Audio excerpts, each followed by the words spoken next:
आमीन। नाजरीन, आज का सवाल यह है कि दौरान हमल कैसे आसानी से जमा या हम बिस्तरी किया जाए कि बच्चे को नुकसान ना पहुंचे। चलिए चलते हैं इस सवाल के जवाब की जानिब। इस सवाल का जवाब कुछ यूं है कि जिमा के आदाब में अब एक मसला दौरान हमल मुबाशरत का रह जाता है।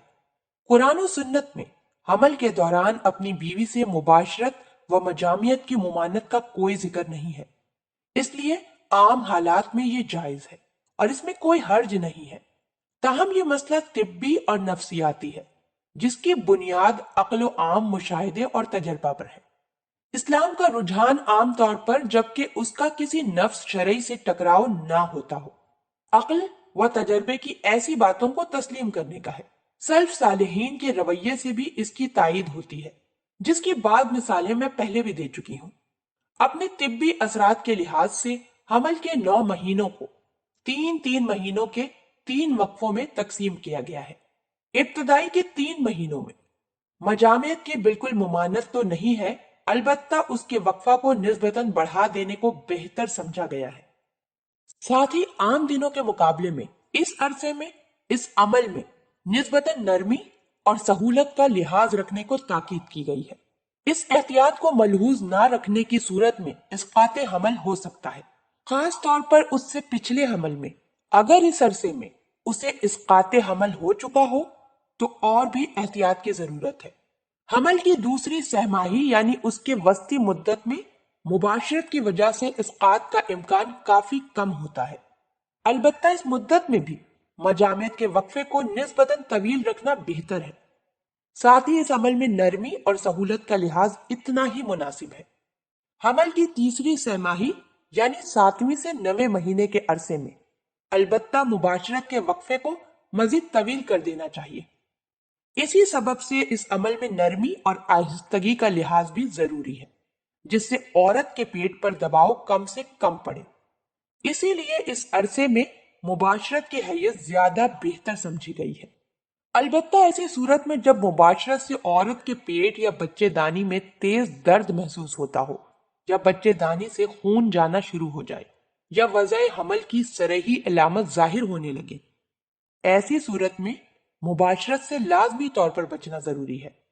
खुलासा यह है कि हमल के दौरान जिनसी अमल को ना तो बिल्कुल मौकूफ कर देना मुनासिब है, ना तो उसका हद से तजावुज और गैर मोहतात होना बेहतर है।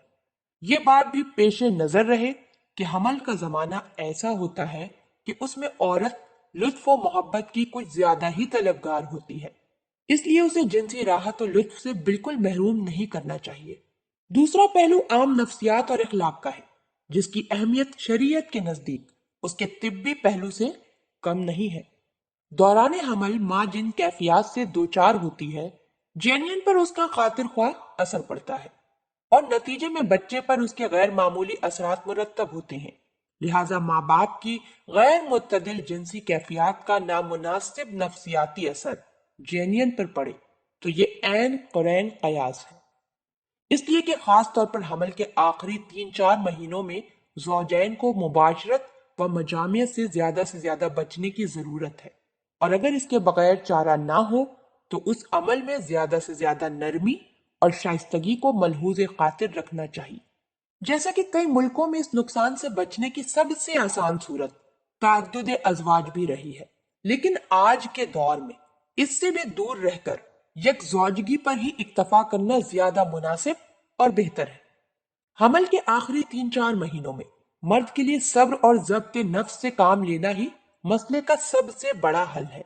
जहां ऐसा मुमकिन ना हो तो पाकी कल्ब व नजर की पामाली के बड़े नुकसान से बचने के लिए जैनियन के जहनी और नफ्सियाती नुकसान को अंगेज किया जाए। इस पाक जज्बे की शमूलियत की बिना पर अल्लाह पाक की जात से उम्मीद है कि वो होने वाली औलाद को उसके मुमकिन अखलाकी और जहनी नुकसानात से महफूज रखने का सामान करेगी। इसी तरह हिंदू कौम की सादा लोग अक्सरियत में खास तौर पर हमल के आखिरी महीनों में मुबाशरत को गुनाह समझा जाता है। ये उस कौम का वहम है। यही वहम मुसलमान हो जाने वाले कई मुसलमानों में भी पाया जाता है, जिसका शरीयत में कोई हवाला या जिक्र नहीं है। जेनियन जब तक माँ के पेट में है उसका जुज है, اس عرصے میں شوہر اور بیوی کے معمول کے جنسی تعلق میں اس پہلو سے اس کے ہاں اخلاقی نقصان کا کوئی تصور نہیں ہے۔ اللہ پاک ہم سب کو دین کی سمجھ عطا فرمائے اور اس کے مطابق زندگی بسر کرنے کی توفیق عطا فرمائے۔